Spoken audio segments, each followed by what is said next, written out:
So taking all those challenges you were talking about, what are the trends that you foresee? Physical human interaction will see a little bit of a renaissance at some point. Mm-hmm. A lot of what happens at the moment, especially with new or upcoming shops, they're fairly faceless. Their face is digital. They'll make sure they have a Snapchat, they'll make sure they have an Instagram, they have a Facebook, Twitter. It's like a tick box of stuff we should have. A nice funky website. But actually, especially in the B2B space, nobody ever bought a 5, 6, 7 figure B2B solution from a tweet. It doesn't happen. So the emphasis on human interaction, not just on shaking hands, but sitting in a room and realizing that every customer doesn't fit this little box that you're trying to sell. Like especially B2B, it's applicable, is that I might have this server package with some software on it that I want to sell you. You want that, Christine? That doesn't quite fit with me. So I either alienate you, and then you go to someone that goes, I've got this thing I could sell you, but I want to shape it to what you want, and you go, brilliant, I'll take it. Or you go, you start with that, Christine, what do you need? Or because telling you what you need and then giving it to you is the best way for you, especially in Britain, for the shutters to come up. Don't tell me what I want, don't tell me what I need, don't tell me you understand me before you've spoken to me, because it's the best way to really put my back up. This interaction, and it will start digitally, needs to be continued. It needs to be a consultative business problem delivery. So marketing in that respect needs to grow up a little bit, and it needs to realise that every single interaction is different. Because at the moment we're trying to cookie cutter digital processes, and actually you just end up, I don't know, badgering and battering people into submission. That's not the way it should work. So that's also the drawback almost of automation. 100%. If you don't do it well, it's ugly. Yeah. So taking some of those trends, what's your opinion about the new generation of social media? Particularly virtual reality and augmented reality equals mixed reality. How does that impact the marketing, and how do you think it will unfold itself? I think with VR and AR, they are another tool.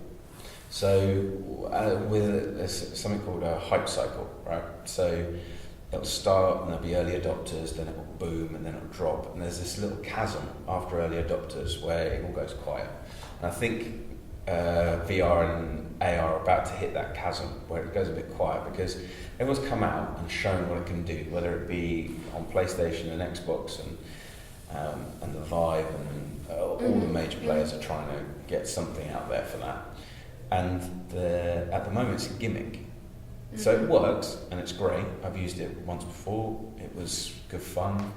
But in terms of then starting to mould it into something that works, in my experience, say for instance for me in the B2B space, immediate applications I can see is maybe at a big event or something like this, you could have some fun with it. But actually, the business applications are going to take a lot more thinking about, right? So what if you could give someone a virtual tour of where their server's going to sit in this database that sits in Hungary, but you're sat in Slough? Or what if you could have video conferencing where you both meet each other in a virtual environment and all you're doing is wearing a headset in a nice acoustic soundproof room and that kind of stuff.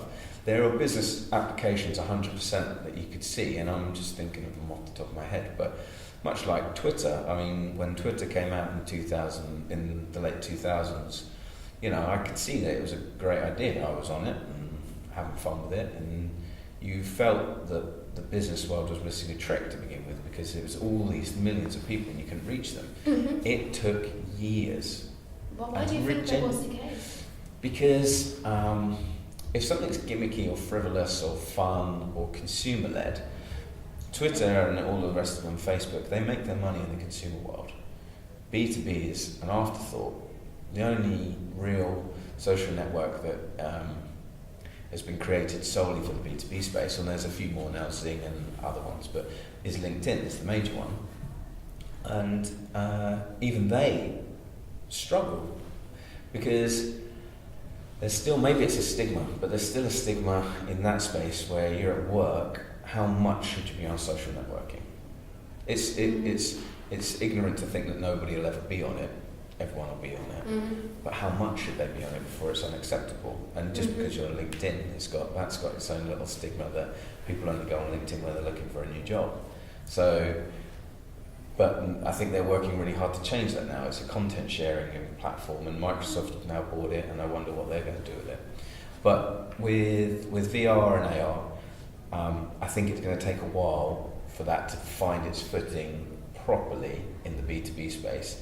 And in the consumer space, I think it's still finding its footing as well. Like, people have to become comfortable with the idea that rather than picking up a controller, they're going to put a headset on that's going to immerse them in an environment. And the contradiction to that is it removes them from the environment that they're in. You're vulnerable, you're excluded, you're plugged in one place, you unplug yourself somewhere else, you know. The matrix, isn't it? My wife would go mental if I was on that for 3 hours while my little one was running around my feet, just checked out from the environment.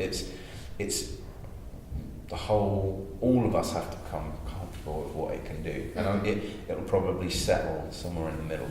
I don't know. I think it will have a part, because it's too much of a technological advance not to. But I think it needs to find, particularly in the B2B space, it'll have to find its niche for what it's good for. I think the other one I see, the more adept we get using big data analytics properly, because a lot of people talk about it and they're there, but they're still not truly big data. They're portions of big data stitched together. In future, with those big data being pulled together, aggregated, collated, analysed together, we're going to start to see predictions of behaviour. We're going to be able to start preempting off the back of geopolitical scenarios, or times of day, or times of year, or whatever it might be. We're going to start to see baselines of activity shift.